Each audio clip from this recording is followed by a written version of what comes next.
This is food stuff that has come from out of the country. Uthuthuria wa bunge wigiure cukari uria kwirwo ni wa thumu watonyirio guku bururi-ini ni wambiriirie ugitongorio ni kamiti ya urimi na ya iganda na wa mbere guikarira makara oima minister wa urimi Mwangi Kiunjuri gibarua giake kinene kiri gutetera ministry yake. That the notice that was given was to import sugar. What is sugar? When you refer to raw sugar, it is sugar. When you refer to brown sugar, it is sugar. When you, industrial sugar is sugar. Kiunjuri aroiga ati notithi ya minister wa kigina Henry Rotich yehereire igoti cukari uria warutagwo mabururi-ini ma nanja, cukari muingi ukiuma bururi-ini wa Brazil.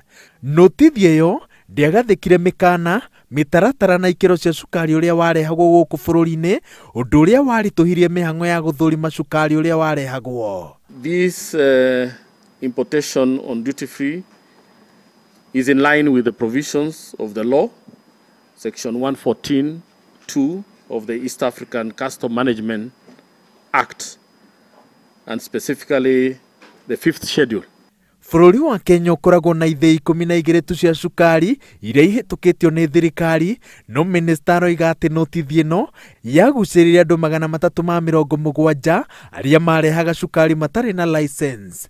Andu aya marehire tani 350 na makuaga cukari uyu na meri iria cikuaga fertilizer, chemical na dawa ingi, undu uria watumire chemical iria ikoragwo indo-ini icio itonye cukari-ini. So how come the same people that were named in a report that was tabled in Parliament are still doing sugar business, Bwana CS? No. Can the CS tell us who are these two importers? One who brought 688,000 metric tons and 680 metric tons in the month of August and September 2017. Please, if you answer those ones. If anybody who is blacklisted by Parliament, who must have been blacklisted by the ministry, went ahead to import, the law must take its course. Maya mothe magithiaga na mbere, maobitha 10 anene a ruhonge rwa kuramata ikiro cia indo guku bururi-ini KEBS matongoretio ni murugamiriri munene Charles Ongwae ni makinyitio igoti-ini na makahingurirwo thitango ya kugeria kuragana na njira ya gwitikiria fertilizer ina mercury itonye guku bururi-ini. Othe ni makanite thitango icio. Ngiribotera Inooro TV, njitagwo Waweru Wanyabura.